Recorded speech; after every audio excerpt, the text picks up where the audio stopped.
हा आहे मणिकर्णिका घाट. इथे पिंडदान केलं जातं. या इकडे पिंडदान चालू आहे. प्रयागराज तिकडे संगम यमुना आणि गंगेचा त्या दोन तर आपल्याला गंगा मैया पाहायला मिळते. मणिकर्णी घाटाच्या समोर आपल्याला अशी चिता पेटवण्यासाठी लाकडांचे वखारी पाहायला मिळतात. पूर्ण ह्या लाकडांच्या वखारी वरती ठेवलेले आहेत. इथे लाकडं मोजून देतात प्रेत जाळण्यासाठी. तर अशा पद्धतीने हे सगळं आहे. आपण कितीही मोहमायेमध्ये अडकलेलो असलो तरी जीवनाचं अंतिम सत्य हेच आहे, मृत्यू. मणिकर्णिका घाट, वाराणसी. इथं प्रेत आलेलं आहे. चिता जळत आहेत अशा पद्धतीने.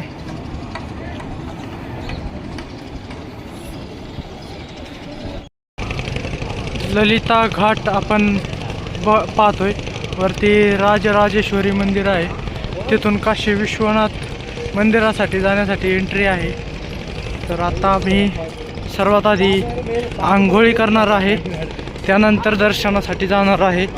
दर्शन मी काय दाखवू शकत नाही कारण आतमध्ये मोबाईल अलाउड नाही आहे. त्याच्यामुळं आत्ता जे काय आज काशी फिरणार आहोत ते दाखवणार आहे. काशीतली म्हणजे खाण्यासारखे पदार्थ काय काय आहेत ते पण आम्ही दाखवणार आहे.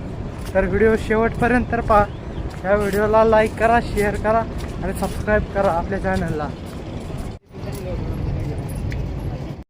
नमस्कार मित्रांनो, स्वागत आहे तुमचं आपल्या अजून एका नवीन व्हिडिओमध्ये. तर मंडळी, आज आम्ही आहे काशीमध्ये. तर मागच्या व्हिडिओमध्ये आपण पाहिलं बिरजादेवी हे नाभिगया येथील ओडिसामध्ये हे स्थान आहे, शक्तिपीठ आहे. तर ते आपण पाहिलं. तिथून आम्ही जे निघालो ते बिहारमध्ये आलो गयाला. तर तिथे आम्ही विष्णुपाद मंदिराचं दर्शन घेतलं, जिथे गयासुराच्या पोटावरती एक शिला ठेवून, छातीवरती शिला ठेवून तिथे विष्णूंनी त्या शिलेवरती पाय दिला होता. त्यावेळेस गयासूर हा मेला आणि त्याचे 3 ठिकाणी तुकडे पडले होते. तर एक पिठापूरला पडला होता, तिथे पादगया, दुसरा नाभिगया ओडिसामध्ये आणि तिसरा गयामध्ये.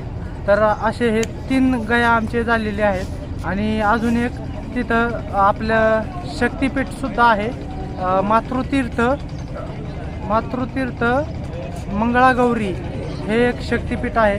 तिथं महासतींचं वक्षस्थळ पडलं होतं, त्यामुळे तिथे मातृतीर्थ असे म्हटले जाते. तर तिथून आम्ही रात्री निघालो आणि थेट आता सकाळी काशीमध्ये पोचलोय.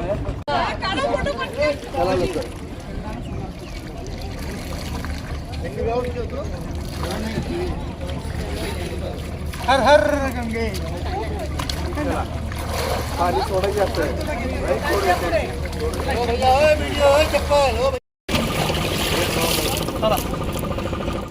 आंघोळ करून वरती आलेलो आहे.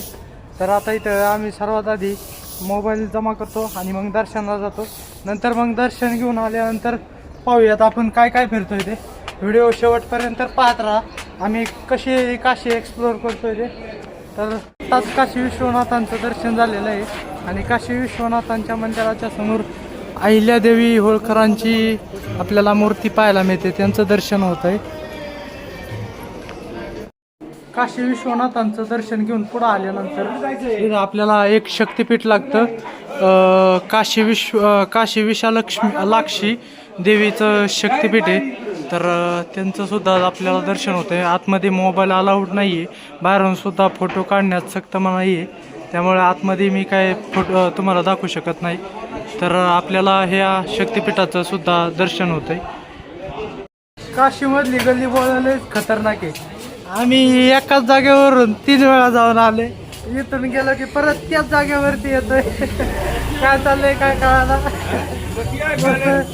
तिकडून विचारलं की इथं घेतोय परत सारखं आम्हाला रस्ता सापडा नेमका कुठं जायचं. काशीची फेमस मलाई रबडी लस्सी हे आपल्याला अशी दुकानं खूप पाहायला मिळतात. इथं लस्सी घुसळायचं काम चालू आहे. काशीमधली गल्ली बोळे आपल्याला कशा प्रकारे बुलबुलैया एक प्रकारे आपल्याला म्हणता येईल. माणूस एकदा शिरला आतमध्ये की कुठून बाहेर पडावं हे सुद्धा कळत नाही आहे.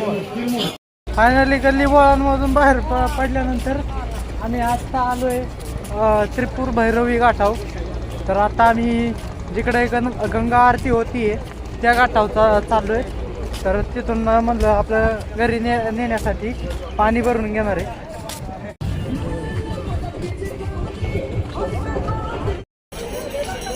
दशाश्वमेध घाटावरती आत्ता आम्ही आहे आणि याच ठिकाणी गंगा आरती होती. तर आपण पाहू शकता कशा पद्धतीने हा घाट आपल्याला पाहायला मिळतोय. तर हा संपूर्ण घाटाचा परिसर याच ठिकाणी गंगा आरती होती संध्याकाळची. तर आम्ही जर थांबलो गंगा आरतीसाठी तर नक्कीच दाखवेल, कारण आम्हाला पुढं अयोध्येला जायचं आहे त्यामुळे आम्ही काय थांबू शकत नाही. त्यामुळे आरती पाहायला आम्हाला काय मिळणार नाही. आम्ही थेट आता अयोध्या जाणार आहे. आम्ही एका हॉटेलमध्ये तर ही थाळी आम्ही मागवलेली आहे. यामध्ये छोलेची भाजी आहे, बटाट्याची भाजी आहे, लोणचं दिलं आहे, 2 रोटी आहेत, वरण आणि भात आम्हाला भेटलं आहे. इथं दही आणि ताक येतं आहे. तर अशा पद्धतीने याचा आस्वाद घेतो.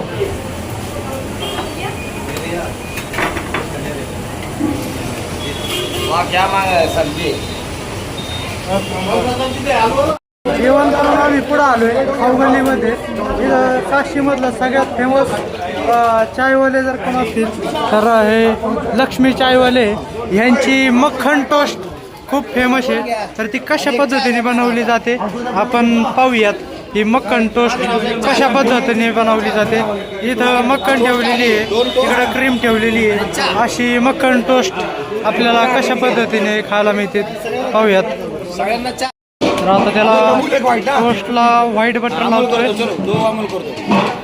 आम्ही 2 अमूल बटर आणि 2 व्हाईट बटर अशा टोस्ट घेतलेल्या आहेत. तर मसाला डाल के ह्या टोस्ट आम्हाला दिलेले आहेत. तर अशा पद्धतीने याची टेस्ट आपण नक्कीच घेणार आहोत. कसं लागते ते पाहूया. आत्ता पाहूनच तोंडाला पाणी सुटलंय खूप. तर ते कशा पद्धतीने लागते हे आता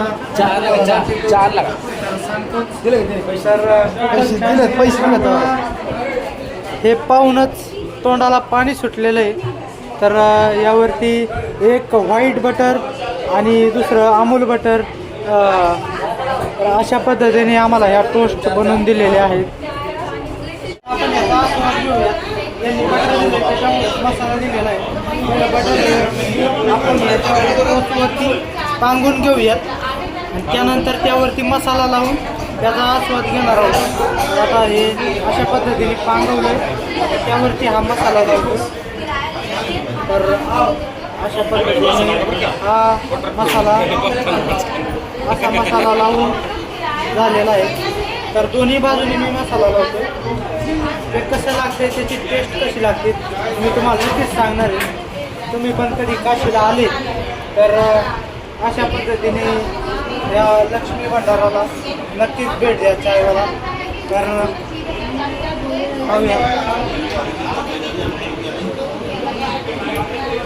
एक नंबर चव लागते. नक्कीच नक्कीच खूपच छान.